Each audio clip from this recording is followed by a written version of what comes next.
창세기 20장 1절에서 7절까지의 말씀 제가 봉독하겠습니다.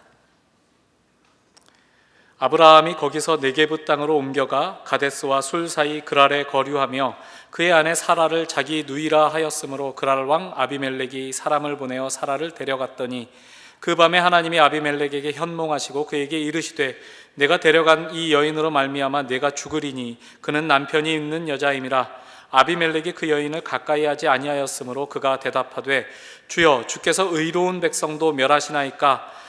그가 나에게 이는 내 누이라고 하지 아니하였나이까. 그 여인도 그는 내 오라비라 하였사오니 나는 온전한 마음과 깨끗한 손으로 이렇게 하였나이다.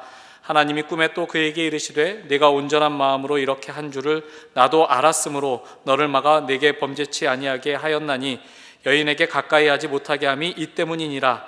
이제 그 사람의 아내를 돌려보내라. 그는 선지자라. 그가 너를 위하여 기도하리니 내가 살려니와 내가 돌려보내지 아니하면 너와 내게 속한 자가 다 반드시 죽을 줄 알지니라. 아멘. 창세기 17장 1절부터 아브라함 99세 때 있었던 일이 계속 소개되고 있습니다. 오늘 본문도 이제 그 즈음에 있었던 일로 알 수 있죠. 왜냐하면 21장으로 넘어가야 이제 아브라함이 100세가 되는 일이 기록되어 있기 때문입니다.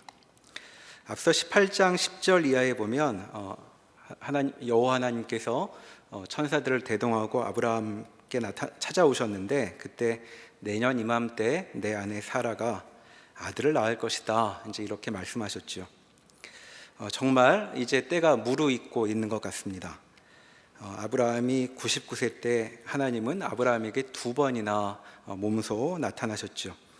창세기를 보면 하나님께서 아브라함에게 말씀하셨던 일이 기록되어 있는데 여러 해 만에 한 번씩 그렇게 드문드문 말씀하셨던 것으로 기록되어 있습니다. 그런데 지금이 99세에 이르러서는 하나님께서 말씀만 하실 뿐만 아니라 친히 나타나시고 또 아브라함에게 직접 말씀하셔서 하나님께서 이루실 일이 무엇인가를 더없이 분명하게 이제 밝혀주고 계시죠. 이 즈음에 이때에 또 아브라함에게 잊을 수 없는 사건이 하나 더 여기 기록되어 있었습니다.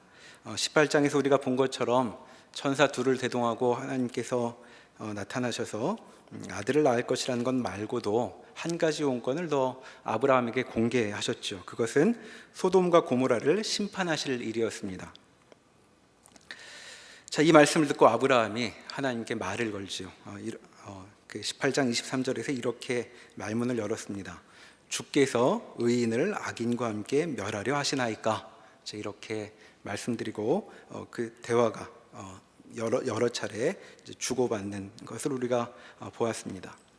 자, 아브라함의 이 말에 하나님은 귀를 기울이셔서 만일 이 심판이 의인도 죽일 가능성이 있다면 내가 아예 심판을 하지 않겠다, 이제 이렇게까지 약속을 하시고 떠나가시죠. 그러나 소돔과 고모라의 실상은 아브라함이 바라던 것과는 달랐습니다. 거기에는 아브라함이 말했던 것 같은 의인 10명도 있지 않아서 하나님의 천사들은 겨우 롯 가족의 일부를 피신시키고 말 수밖에 없었죠. 소돔과 고모라는 하나님의 말씀대로 심판을 당하여 이제 사라져버리게 되었다고 19장은 우리에게 알려줬습니다. 자, 이런 일들이 이제 오늘 우리가 살펴볼 20장에 나오는 사건의 이제 맥락을 형성한다고 말할 수 있겠습니다.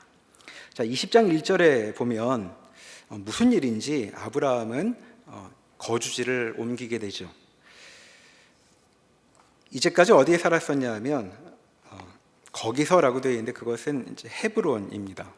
자, 13장 18절에 그 아브라함이 헤브론에 살게 된 일이 기록되어 있는데 롯이 그 살기 좋은 곳을 찾아 떠난 이후에 헤브론 마므레 상수리 수풀에 거하게 되었다는 말이 나옵니다. 거기서 이제 살기 시작했는데 18장 1절에도 보면 아브라함이 99세가 이르러서도 여전히 같은 곳 거기에 헤브론 마므레 상수리 수풀에 살고 있었다고 이야기하고 있죠. 그러니까 20장 1절에 나오는 거기서라는 그 거기는 바로 헤브론 마므레 상수리 수풀 그대로입니다. 그런데 그가 거기서 좀 움직여서 어디로 가냐 하면 남쪽 네게브 땅으로 내려가서 가데스와 술 사이 그랄에 거류하게 되는 것이죠. 자, 20년 만에 처음 이사를 하는 셈입니다. 자, 그가 거류한 땅이 어딘가 하면 쉽게 이렇게 말할 수 있습니다. 자, 가데스는 가나안 남쪽의 경계가 되는 땅이고 술은 애굽의 북쪽 경계가 되는 땅이죠. 그러니까 그가 가데스와 술 사이 그랄에 거류하였다는 말은 지금 약속의 땅 가나안 바깥으로 바깥 너머까지 가 있다고 말하는 것으로 읽을 수 있습니다. 자, 2절에 보면 그렇게 남쪽으로 이주한 후에 그는 아내 사라를 누이라고 하였다는 말이 나오죠. 자, 이와 같은 행동은 아브라함이 잘 모르는 곳에 갈 때마다 했던 역사가 있는 행동입니다. 자, 12장 11절 이하에 보면 가나안 땅에 처음 들어온 아브라함이 이제 기근을 만나서 애굽 땅으로 내려가게 되는 장면이 기록되어 있습니다. 자, 24, 5년 전 일인데 그때 기근을 만나서 아주 심한 기근을 만나서 가나안 땅 남쪽 너머 애굽으로까지 내려가게 되는데 그때 아내에게 이렇게 말했죠. 당신이 너무 예뻐서 당신이 내 아내라고 하면 사람들이 나를 죽이고 당신을 취할 것입니다. 그러니까 이제부터는 낯선 땅에 이르면 당신을 내 누이라고 합시다. 이제 이렇게 하고 떠났던 것이죠. 자, 사라가 이복누이라고 그 20장에 나와 있는 걸 보면 아주 틀린 말은 아닌데 이렇게 무언가 방편을 마련했던 이 묘안을 아브라함이 마련했는데 이 묘안 때문에 아브라함은 애굽에서 아내를 바로에게 바로 빼앗기는 이제 그런 일이 이어지게 되죠. 자, 그때처럼 20여 년이 흘렀는데 다시 이제 길을 떠나면서 아브라함은 이번에도 아내를 누이라고 말하면서 이제 다니고 있습니다. 자, 그것을 보면 지금 아브라함이 가고 있는 것은 그에게 익숙한 곳이 아닌 그가 누구인지 사람들이 모르는 이제 그런 땅이라는 것을 짐작할 수 있죠. 자, 아브라함이 왜 그렇게 알려지지 않은 곳으로 이때에 떠나는가, 옮겨 살게 되는가는 선뜻 이해가 되지는 않습니다. 왜냐하면 지금도 그런데 오랫동안 불임으로 고생하는 부부의 경우에 자식을 꼭 갖기로 마음 먹는다면 이렇게 이사를 가거나 하진 않죠. 자, 아이를 가질 수 있도록 되도록이면 생활에 변화를 주지 않고 하던 일도 멈추고 직장도 쉬면서 그렇게 준비를 하기 마련입니다. 그러니까 가능하면 스트레스를 받지 않는 그런 상황을 만들려고 노력을 하는 법이죠. 그런데 지금 아브라함은 내년에 아들을 낳을 것이라는 말씀을 듣고서 지금 20년 만에 짐을 싸서 먼 곳으로 굳이 이사를 하고 있다. 이제 이렇게 본문은 우리에게 말하고 있는 것입니다. 더군다나 지금 우리가 본 것처럼 아내를 누이라고 말해야 될 그런 곳이라면 거기는 언제든지 아내를 빼앗길 수 있는 사람들이 자기를 죽이고 아내를 빼앗아 갈 수 있는 그런 곳이었다고 짐작할 수 있는 것이죠. 그러니까 지금 그가 가려고 하는 곳은 전혀 아내가 임신을 잘 할 수 있도록 돕는 그런 형편이 아니라고 읽을 수 있는 것입니다. 더구나 18장 10절에 보시면 하나님께서 아브라함을 찾아오셔서 이렇게 말씀하셨죠. 18장 10절에 내년 이맘때 내가 반드시 내게로 돌아오리니 내 아내 사라에게 아들이 있으리라. 또 14절에서도 같은 말씀을 반복합니다. 여호와께 능하지 못한 일이 있겠느냐? 기한이 이를 때에 내가 내게로 돌아오리니 사라에게 아들이 있으리라. 이런 말씀을 하신 바가 있습니다. 자, 하나님께서 내가 내게로 돌아올 것이다 라는 말씀을 하고 있는데 여기에는 우리 생각보다 더 깊은 뜻이 들어있을 것 같지만 여하튼 지금 아브라함에게 하시는 말씀은 돌아오겠다는 말씀이시죠. 자, 그러면 이런 말씀까지 들었다면 아브라함은 그냥 살던 곳에 하나님께서 다시 오실 일을 기다리며 머물러야 맞을 것 같은데 그는 지금 자기도 알지 못하는 그런 땅으로 이주를 하겠다고 나선 길입니다. 왜 아브라함은 이런 때에 이렇게 이사를 단행하고 있는 것일까요? 아마 우리가 여기서 이런 상황을 염두에 둘 때 짐작할 수 있는 것은 그는 지금 적어도 평정심을 유지하지는 못하고 있구나 하는 점을 생각해 볼 수 있습니다. 다시 오시겠다는 하나님의 말씀을 듣고도 출산이 예정되어 있는 그것도 극노산이라고 말할 그런 아내를 데리고 자기 신변도 보장할 수 없는 곳으로 움직이고 있는 것, 이것은 평범한 일이 아니라고 말할 수 있겠죠. 아브라함은 대체 어떤 마음이었을까? 그는 큰 두려움에 빠져 있는 것처럼 보입니다. 자, 아내를 누이라고 말하는 것은 자기 생명을 지키기 위한 방편이었는데 그는 이주를 하면서까지 이 일을 감행하고 있는 것이죠. 자, 그는 왜 이렇게 행동하고 있는 것일까? 여러 가지 이유를 찾아볼 수 있겠지만 우리는 여기서 19장에 나와 있는 사건을 생각해 볼 수 있습니다. 자, 19장에서 소돔과 고모라가 하나님의 심판을 받아 멸망하게 되죠. 그리고 그 일을 옆에서 아브라함은 목도하고 있습니다. 자, 아브라함이 여호와 하나님께 멋지게 중재를 했지만 그 도시들은 그대로 심판을 받았던 것이죠. 자, 이게 무슨 말일까요? 자, 가나안 땅, 거기에는 아브라함의 예측과는 다르게 살릴 의인이 없었다는 사실이 여기 드러나고 있는 것입니다. 자, 하나님 앞에 그는 호기롭게 말했습니다. 하나님, 의인을 악인과 함께 멸하실 수 있습니까? 자, 그렇게 말했지만 그가 살고 있는 땅은 살릴 의인이 없다는 사실이 여기 지금 판명되고 있는 것이죠. 자, 소돔과 고모라는 앞서 13장에서 롯이 땅을 선택할 때 드러났던 것처럼 가나안 땅 가운데서도 가장 살만한 곳이었다고 이제 소개된 바 있습니다. 자, 그런데 그런 땅에서도, 자, 그렇게 살만한 곳에마저도 의인이 살고 있지 않다면 가나안 땅은 도대체 어떤 곳인가 하고 물을 수 있는 것이죠. 그래서 아브라함은 이제는 더는 여기서 살 수 없다고 그렇게 느끼고 있는지도 모르겠습니다. 자, 1년 후면 출산해야 할 노산 중에 노산일 아내를 데리고 자기도 모르는 곳으로 굳이 떠나고 있었던 것이죠.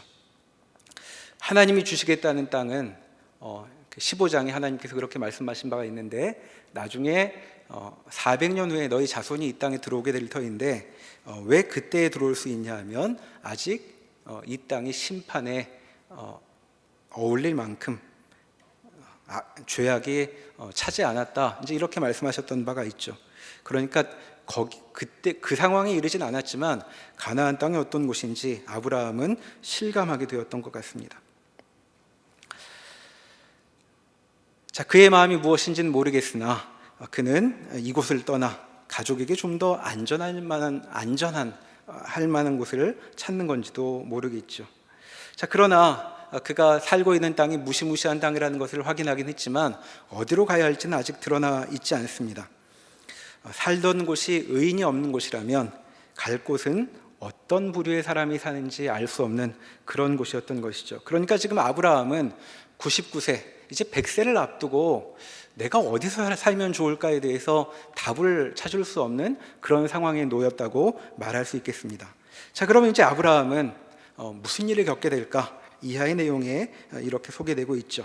자, 그는 아내를 다시 누이라고 부르며 낯선 땅으로 나섭니다.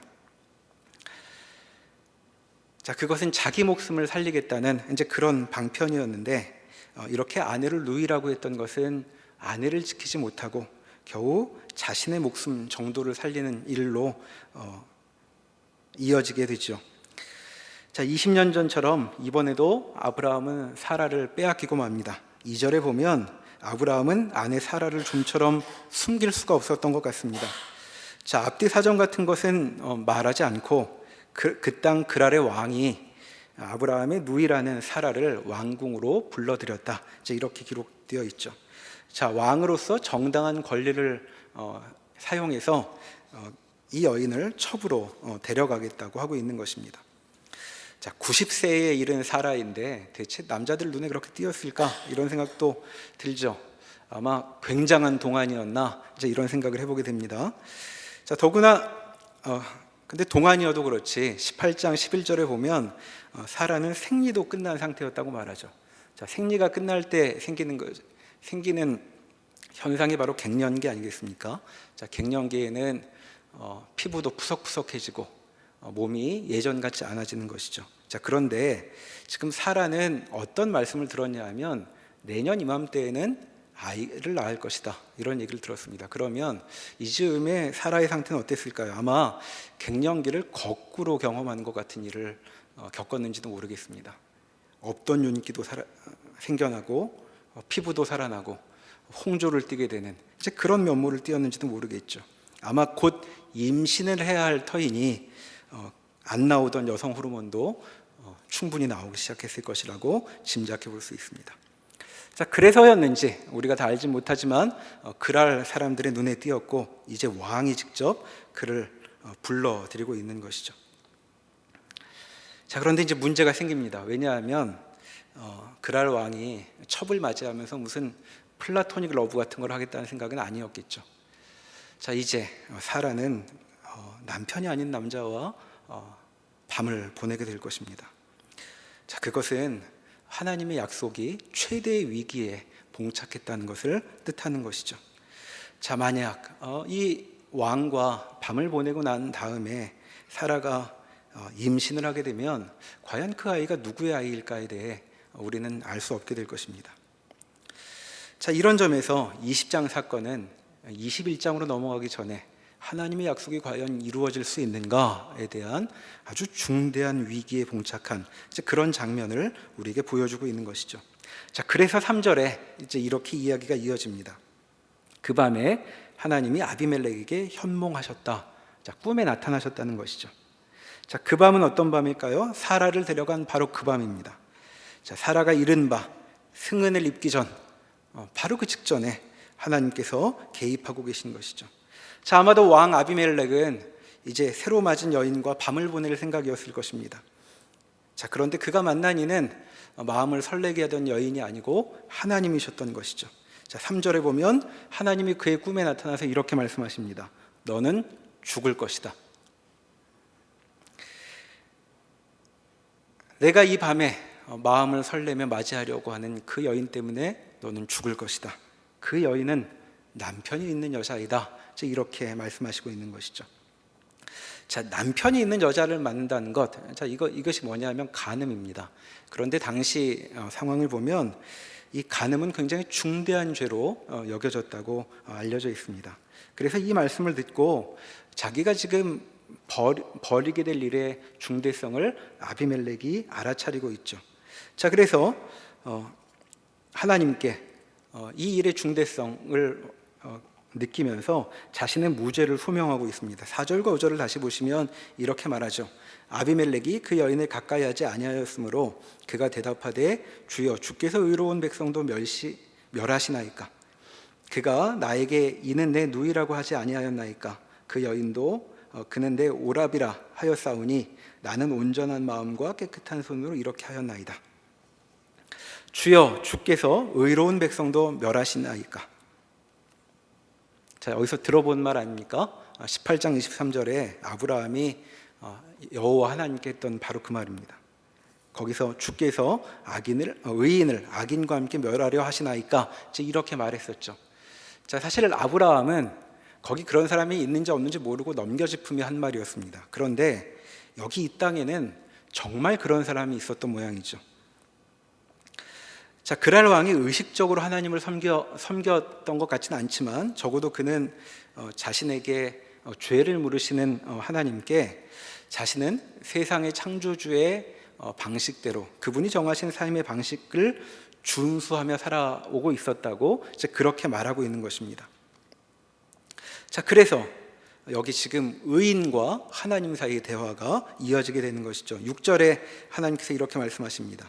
하나님이 꿈에 또 그에게 이르시되 내가 온전한 마음으로 이렇게 한 줄을 나도 알았으므로 너를 막아 내게 범죄하지 아니하게 하였나니 여인에게 가까이 하지 못하게 함이 이 때문이니라.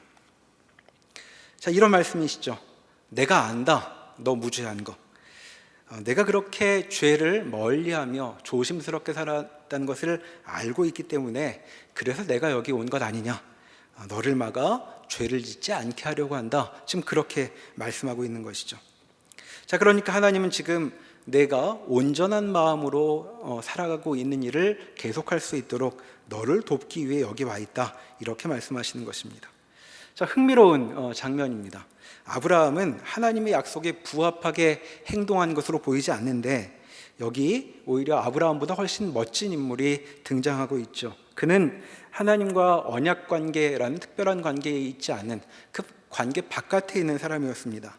그런데 그는 지금 하나님 앞에 제가 얼마나 하나님의 뜻을 존중하며 죄를 짓지 않으며 두려운 마음으로 살아왔는지 아시지 않습니까? 이렇게 말했던 사람이죠. 나중에 또 그 이어지는 내용을 보면 14절 이하에 나중에 이 왕은 아브라함에게 양과 소와 종들을 선물로 주고 또 아내도 돌려보내고 또 자기 땅 중에 좋은 곳에 머물도록 그렇게 배려하는 장면이 나옵니다. 그리고 16절에 보면 사라에게 은 1000개를 주는데 이것은 사라가 남편이 있는 몸임에도 큰 수치를 당할 뻔한 일을 가리게 해주려고 한 일이죠. 은 1000개는 지금 계산해 보면 보통 그 월급 받는 사람들의 160년치 연봉에 해당하는 금액이라고 말합니다. 자, 그러니까 이 사람은 정말 이 일을 중요하게 여기고 그에 어울리는 이제 그런 후속 조치를 취하고 있는 모습을 보게 되죠. 자, 이와 대조적으로 아브라함은 덜 멋있게 보입니다. 아내가 곧 아이를 낳을 거라는 말씀을 들었지만 그는 아내를 잘 보호해주지 못하고 있죠. 자기 목숨을 부지하겠다고 아내를 잠재적 위험 가운데 빠지게 했습니다. 그는 내년에 다시 오시겠다고 하는 하나님께 주소나 남긴 것인지 모르겠는데 마음대로 자기도 모르는 땅으로 옮기고 있는 것이죠. 자, 그렇게 해서 여기 그랄에 와서 아브라함은 지금 무슨 일을 벌였냐 하면 간음을 죄로 여기며 두려운 마음으로 살고 있던 이 사람들을 위기에 빠뜨리고 있는 것입니다. 바로 옆에 있는 아내도 위기에 빠뜨리고 그리고 새로 만나는 사람들에게도 이제 사고를 치는 셈이 되죠. 자, 여기서 우리는 한 가지 질문을 이어 볼 수 있을 것 같습니다. 자, 아브라함은 지금 하나님께 선택을 받은 특별한 사람인데 자, 아브라함 때문에 옆에 있는 사람들이 고생을 하는 것 같죠.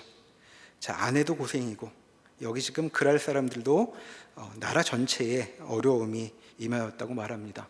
자, 하나님께서 아브라함을 각별히 여기시니까 그리고 12장 앞부분에 나와 있었던 것처럼 아브라함을 저주하는 자는 저주를 받고 그를 축복하는 자는 복을 받는다는 그 준엄한 약속 때문에 그 주위 사람들은 아브라함 때문에 고통을 당하는가? 아브라함 빼고는 다 불쌍한 인생인가? 라고 물어볼 수 있는 것이죠. 그런데 오늘 장면에 보면 하나님은 그렇게 아브라함만 끼고 두시는 게 아니라는 점을 확인하게 됩니다. 자, 하나님은 이번에도 아브라함의 보호받지 못하는 아내 사라를 구해내고 계시죠. 자, 하나님은 앞서서 여러 번 반복해서 확약하신 바가 있습니다. 내가 너에게 약속한 그 자손 아들은 내 아내 사라가 낳을 것이다. 자, 그렇게 말씀하셔서 사라를 언약관계 안에 있는 주역으로 불러들이셨죠. 자, 그런데 여기서도 다시 한번 이 위기 가운데 건져내시고 있는 것입니다. 자, 그뿐 아니라 하나님은 여기서 아비멜렉의 집도 보호하고 계시죠.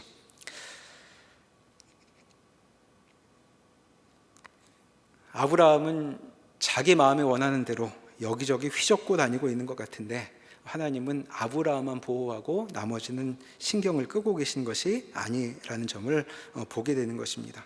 오히려 아브라함의 연약함 때문에 또 아브라함의 죄 때문에 주변 사람들이 여러 어려움에 처할 수 있는데 그들이 그것 때문에 고통에 빠지지 않도록 하나님은 그들도 지키시고 있는 것이죠. 앞서 우리는 이런 장면을 살펴본 바가 있습니다. 자, 아브라함 부부가 설익은 판단을 해서 하갈이 고생했던 장면을 보았죠. 자, 그런데 하나님께서 하갈을 건져내셨습니다. 또 여기 아브라함이 또 어설픈 작전을 펼쳐서 그랄 사람들이 큰 고생을 하게 되었는데 아비멜렉과 그 백성들을 지키셨다고 여기 말하고 있는 것이죠. 자, 아비멜렉에게 이렇게 말씀하셨습니다. 내가 온전한 마음으로 이렇게 한 줄을 나도 알았으므로 내가 너를 지키려 한 것이 아니냐.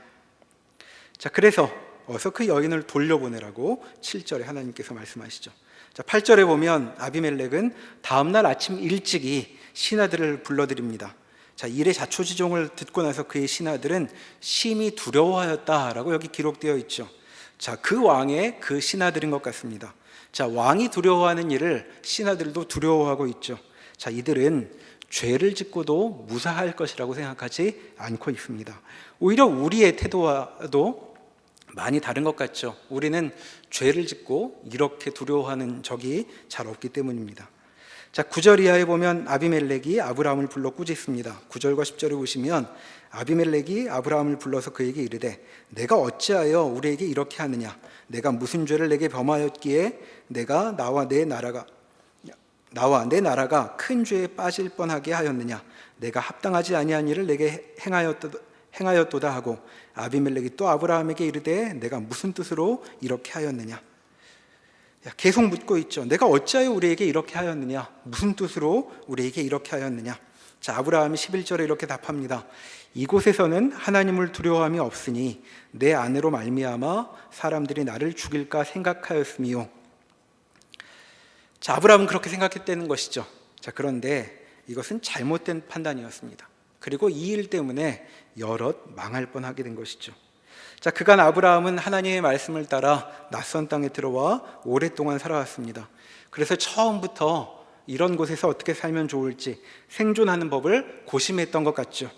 자, 그것이 처음 가나안 땅에 들어와 12장에서 본 것처럼 애굽 땅에 내려가며 한 일이었습니다. 자, 그는 가나안 땅에서 여러 가지 일을 겪습니다. 14장에 보면 전쟁에 휘말리기도 하고 19장에서는 소돔과 고모라가 하루아침에 사라지는 것도 보게 됩니다. 또 15장에서 하나님께서 말씀하신 바도 있었죠. 이 땅은 계속해서 죄로 채워지게 될 것이다. 이 땅에 죄가 가득 채워지게 될 때 그때에 내 자손들은 이 땅에 올라와 나를 대신해 이 땅을 심판할 것이다. 자, 이런 말씀을 들었습니다. 그러니까 그는 지금 어디에 있든 하나님을 두려워함이 없는 사람들을 만날 것이라고 그렇게 생각하고 있는 것이죠. 자, 이건 우리도 비슷하게 겪는 경험인지도 심경인지도 모르겠습니다. 특히 그리스도인들, 한국 그리스도인들은 하나님을 믿지 않는 다수의 사람들 속에 이제 섞여 살게 되죠. 그러니까 신앙심이 깊은 사람일수록 사회생활을 할 때 마음을 굳게 먹습니다. 자, 다 죄인들이니 내가 정말 뱀처럼 지혜롭게 행동하지 않으면 큰일 나겠구나. 그렇게 이 땅에서 살아남아야 한다고 그렇게 생각하기도 하죠. 자, 신자든 아니든 우리가 쉽게 하는 말이 있습니다. 자, 믿을 놈 하나도 없다. 자, 예수 믿는 사람들도 이런 심경으로 살죠. 그래서 처음에 뭣도 모르고 교회에서 배운 대로 사람들을 사랑하라고 배웠으니까 그렇게 사회생활을 시작했다가 크게 사람들한테 이용당하고 나서 절대 아무도 믿으면 안 돼. 이런 경계심을 갖고 그리스도인들은 살아가기도 합니다. 사방에 나를 이용하는 사람들 투성이라고, 그러니까 함부로 마음을 주면 안 된다고 그렇게 생각하는 것이죠. 자, 그렇게 우리도 세상을 경계하며 살고 있는데, 자, 아브라함도 그런 심경이었을 것으로 짐작해 볼 수 있는 것이죠. 그래서 그는 어떻게든 지혜를 강구하며 이 땅에서 당하지 않고 살기로, 최후의 방어책을 마련하기로 그렇게 생각하며 살았던 것입니다. 자, 그런데 여기서 조금 각도를 달리하여 생각해 볼 점이 하나 있습니다. 정말 우리는 그리스도인이어서 하나님의 사람들이어서 세상 사람들과는 다르게 반듯하게 처신하며 지혜롭게 행동하는가 하는 점이죠. 자, 우리가 생각만큼 그렇게 반듯하지 않다면, 그렇게 지혜로운 사람들이 아니라면 실은 우리 때문에 다른 사람들도 많은 고생을 할 것입니다.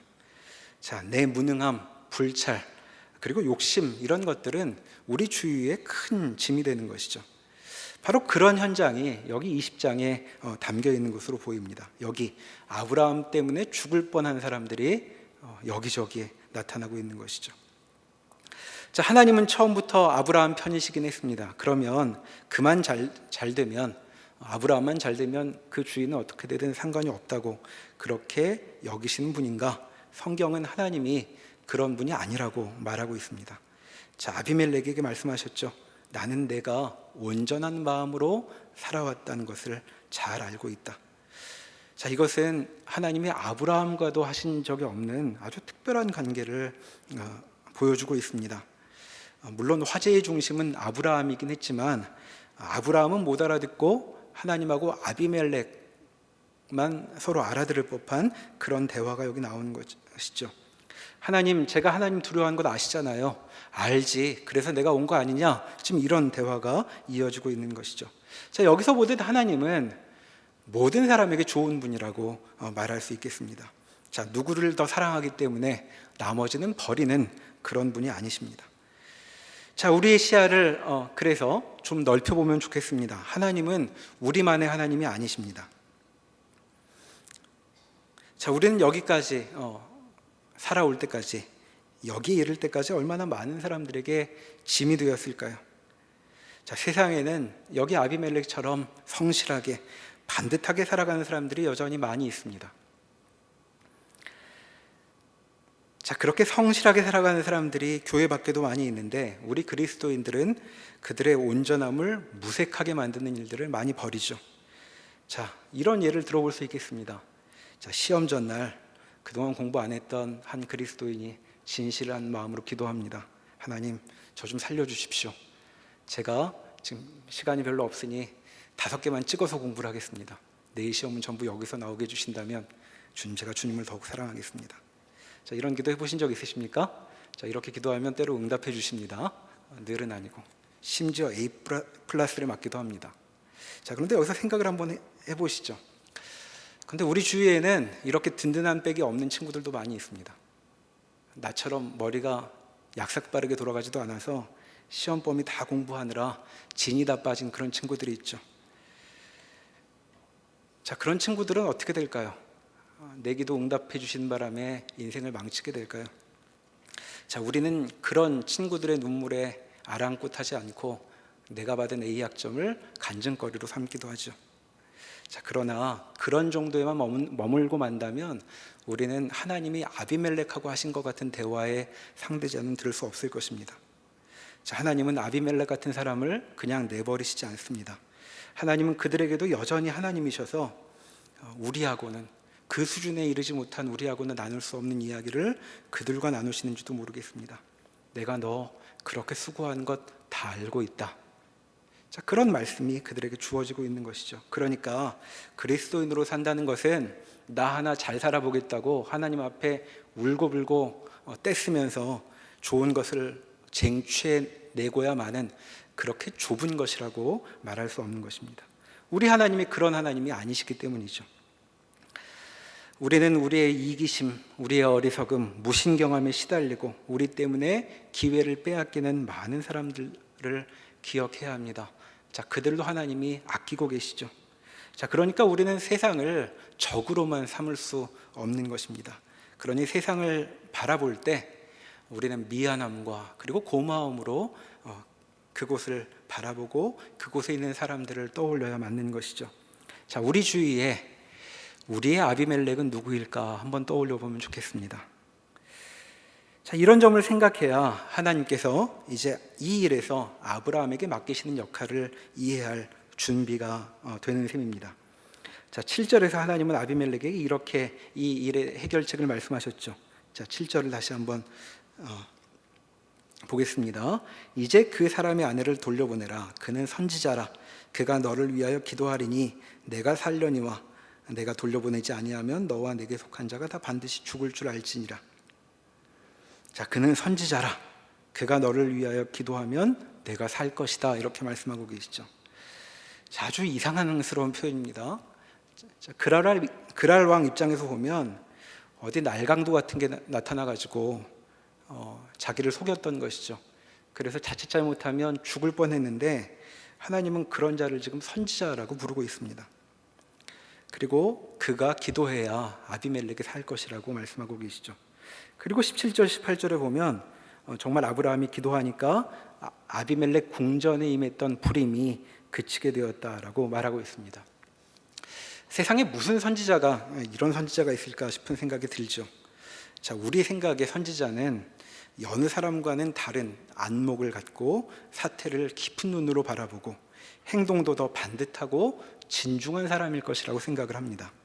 그런데 여기 나오는 이 선지자는 뭘 제대로 판단하지 못하는, 오히려 사태를 엉망으로 만들고 있는, 여럿을 위험에 처하게 하는 그런 사람이죠.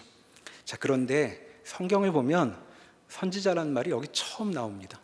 자, 이런 아브라함을 선지자라고 부르며, 자, 선지자가 어떤 존재인지를 우리에게 처음 소개하고 있는 것이죠. 자, 하나님이 택하신 사람 아브라함은 선지자이기도 해서 그가 아비멜렉과 그의 백성들의 문제를 풀어줄 수도 있었다라고 여기 소개하고 있는 것입니다. 적반하장, 주객전도 이런 말이 어울리는 지금 상황이 펼쳐지고 있는 것이죠. 자, 그런데 이렇게 못난 꼴인데도 하나님의 사람들이 선지자인 것은 맞습니다. 정말 그렇습니다.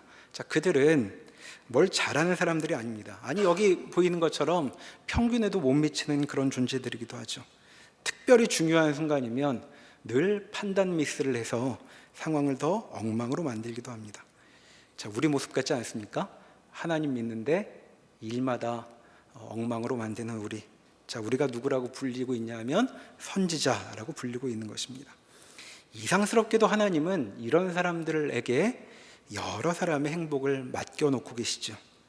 자, 하나님 앞에 반듯하게 사는 사람들의 행복이 이렇게 부족하기 짝이 없는 사람들의 손에 맡겨져 있는 것입니다. 자, 그러니 우리가 아브라함의 후손들이라면 우리 손에 누구의 행복이 맡겨져 있는가 생각해 보아야 할 것입니다. 우리는 우리의 부족함과 죄 때문에 고통당하고 있는 많은 사람들, 자, 우리 곁에 있는 바람에 고생하고 있는 그 사람들을 위해 힘써서 기도해야 하는 것이죠. 그들을 생각하고 그들을 위해 애써야 하는 것입니다. 자, 이것이 아브라함의 아주 특별한 자리라고 말할 수 있겠습니다. 자, 그는 가나안 땅에 살면서 지금껏 20년이 넘도록 이런 마음으로 살고 있죠. 늘 어떤 피해를 입진 않을까, 어떤 위험에 빠지지 않을까, 즉 그런 걱정에 골몰해 왔습니다. 그래서 지금 여기 하나님께서 2번이나 나타나시고 하나님의 힘이 얼마나 큰가를 소돔과 고모라 사건을 통해 본 이때에도 그 생각을 떨쳐버리지 못하고 있는 것이죠. 그러니까 지금 아브라함한테 와서 왜 그랬어? 하고 묻는다면 아브라함은 이렇게 말할 것 같습니다. 지금 내가 얼마나 불안하고 초조한 줄 알아? 자, 우리가 자주 하는 말 같지 않습니까? 내가 얼마나 지난주 힘들었는지 알아? 내가 어떻게 하루하루 사는지 알아? 자, 우리가 진지하게 분위기 잡고 보통 하는 말의 대부분의 내용이죠. 자, 우리도 그렇게 아브라함처럼 느낍니다. 내가 지금 얼마나 정신이 없는지, 얼마나 두려운 줄 아느냐고. 자, 내가 지금 웃는다고 이게 웃는 건 줄 아냐고. 그렇게 말하고 싶은 심정이죠. 자, 지금 아브라함을 지배하는 감정은 두려움이었습니다. 그런데 하나님의 사람에게 두려움이 그렇게 중요한 것인가? 그 두려운 사태가 정말 그렇게 두려운 것인가? 물어야 하는 것이죠. 사태를 제대로 파악해야 합니다. 자, 하나님은 아브라함에게 하신 약속을 이루실 것입니다. 아브라함의 걱정과 근심과 상관없이 그의 장래는 하나님의 손에 달려있는 것이죠. 그러니까 그의 마음을 채워야 할 그에게 주어진 삶의 몫은 어떻게 인생을 유지해 갈까, 죽지 않고 살까, 이런 것이 아니라 어떻게 선지자답게 하나님의 복의 근원으로 이 자리에서 사람들을 책임져야 할까 같은 마음이어야 했을 것입니다. 그러나 그는 지금 하나님의 약속을 알고 있으면서도 응당해야 할 행동을 하지 못하고 있죠. 그가 하나님의 약속을 믿었다면 그는 아내를 끝까지 지키려고 해야 했을 것입니다. 그러나 그는 그렇게 하고 있지 못합니다. 오히려 대화가 역전되어서 아비멜렉이 아브라함이 할 것 같은 이야기를 하나님께 하고 있는 것이죠. 자, 우리는 살면서 이렇게 이상한 광경을 여러 차례 겪게 될 것입니다. 자, 우리도 아브라함 같은 존재인데 아브라함처럼 더 정신없이 더 불안해하며 그렇게 사는 일을 많이 겪게 되겠죠. 왜냐하면 우리는 그렇게 훌륭한 사람들이 아니기 때문입니다. 자, 그러나 이 시간을 통해 잊지 말기로 다시 한번 다짐해 보면 좋겠습니다. 우리가 아무리 부족하고 죄로 엉망을 만들어도 여전히 아비멜렉의 운명은 아브라함의 손에 달려 있었던 것입니다. 자, 이 세상 속에서 신자는 세상을 돌보아야 할 그런 책임을 맡고 있죠. 그러니까 신자의 마음을 채워야 할 것은 내 인생이 아니라 이 세계라고 말할 수 있겠습니다. 하나님은 이상스럽게도 하나님의 사람들을 세우셔서 그들을 통해, 그 부족한 사람들을 통해 하나님의 뜻을 이루겠다고 우리에게 말씀하고 있죠. 자, 이제 아들의 잉태를 앞두고 아브라함은 자신의 모습을 다시 한번 확인하게 됩니다. 그리고 자신을 이어 태어날 자신을 닮을 아들이 이 세상 속에 어떻게 살아가야 하는지를 자신을 통해 다시 한번 생각해 보게 되었을 것입니다. 그는 그렇게 부족한 모습으로, 그러나 하나님과 특별한 관계를 맺은 사람으로 이 세상 가운데 복을 나누어줘야 할 책임을 갖고 있는 것이죠. 자, 이것은 아브라함에게만 해당하는 것이 아니라 우리의 모습이라고 말할 수 있겠습니다. 자, 우리 마음은 과연 어디에 있는지, 우리의 사랑을 받을 존재는 누구인지 다시 한번 돌아보는 시간이 되면 좋겠습니다. 기도하겠습니다. 하나님께서 아브라함에게 크고 좋은 것들을 약속해주고 이제 그 약속은 이루어지려고 합니다. 그러나 아브라함은 여전히 그 약속 말고 다른 것에 마음을 빼앗기고 있는 것으로 보입니다. 그러나 하나님께서 그런 아브라함을 통해 여전히 하나님의 일을 이루겠다고 말씀하시니 저희도 용기를 얻습니다. 하나님, 주를 사랑하며 주께서 우리에게 베푸신 은혜 가운데 살겠다고 마음먹지만 저희의 마음은, 저희의 감정은 저희 뜻대로 움직이지 않습니다. 그래서 많은 경우에 일을 엉망으로 만들고 주변 많은 사람들에게 피해를 끼칠 때도 많습니다. 그러나 하나님, 이 일로 주눅들지 않고 하나님의 사람으로 살아가기에 다시 한번 다짐하고 애쓰기로 결심하는 저희들이 되게 하여 주십시오. 그리하여 우리가 가는 곳마다 하나님의 사랑이 널리 널리 퍼져가는 복된 경험할 수 있도록 인도하여 주시옵소서. 예수님의 이름으로 기도합니다. 아멘.